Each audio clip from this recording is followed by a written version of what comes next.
So that's one just simple sowing and then potting. If I'm going to sow the peas, I'm expecting them to form a bigger, deeper root system much quicker within the first couple of weeks. So we'll give them a deeper seed tray and seed pot. And again, this time it's about 1 inch from the top. And yeah, sowing, work out, have your packet in one hand, work out how many you want to sow, no more than a dozen in this pot, and then distribute them around that pot, some in the corners, some in the middle, spread them out so they're not competing with each other from the very start. If you sow at the very edge, they will survive, but they'll have plastic on one side, which might heat them up, they might dry out. So slightly in the middle of the pot. And in that case with peas, they can have about 1 inch of soil on top of them.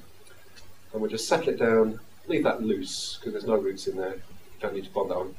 And again, watering would be preferably with a rose, so that's fine sprinkler, rather than putting too much water in one go. And that might wash soil out the pot, or wash the seed up to the surface. And you can see the level, in both these cases, the final level of the soil is below the level of the pot. So that if I do overwater, the water and the soil won't wash over the side, but it'll all stay in the pot. So that's Sowing Seeds. And I've also brought seed trays along. I'll come to that in a minute. So different sizes of seed trays. If I want more than a very small number of seedlings, then I might sow them, same idea, below the surface, topped up so they're still below the edge. But yeah, if I want 100 seedlings instead of a dozen, then I might go for, that's a half tray or a full tray. Another option is when I've got small seeds that have germinated in a pot, if I haven't got enough pots, I might prick them out, which means separating each seedling and putting it in a seed tray so you could have about a couple of dozen at most separated initially in this half seed tray. And then I could grow them on for another month or 6 weeks or maybe 2 months before they need finally planting out. And that relates to the size of seeds when you start. And one that I've noted down is celery. Parsley is almost as small, but celery is even smaller.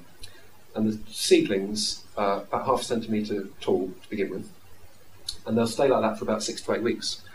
So for 6 to 8 weeks, that pot could grow 20 or 30 or more celery seedlings quite happily.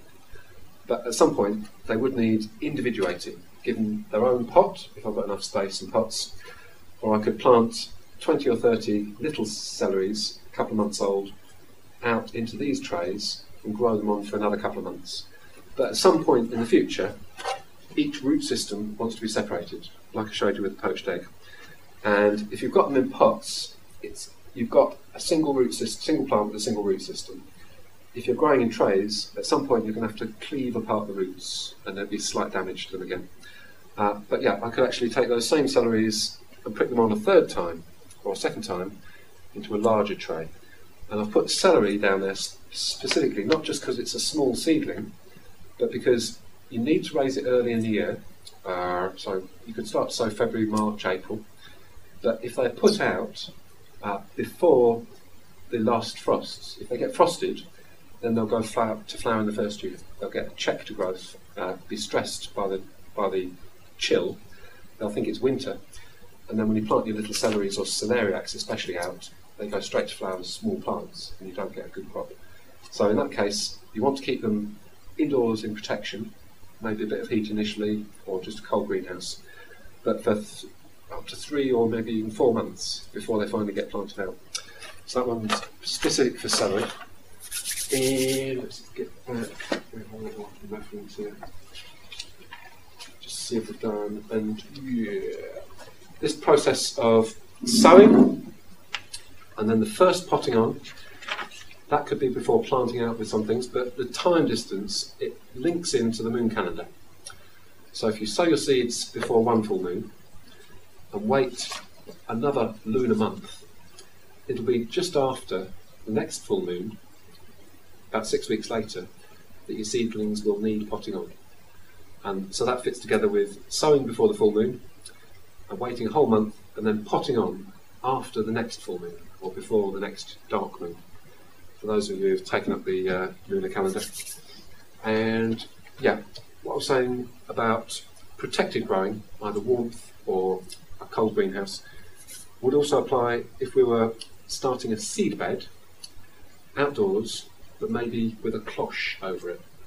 So cloching, whether it's a brick-built structure or a temporary mobile one, that will keep your plants warm, keep the frost off them, say from February into March into April, when there's just long, shorter nights, but still a danger of frost. And with certain things like cabbages, leeks, lettuces, if you're growing enough of them, then it's worth improving one specific bit of soil, treating it a bit similar to these mixtures, and adding especially leaf mould, maybe some concentrated fertilisers, to get your seedlings off to a good start, and then you're transplanting them out properly into a field. If you need to raise hundreds of plants, then a seed bed, weed-free, improved, and covered would be a good thing to have around.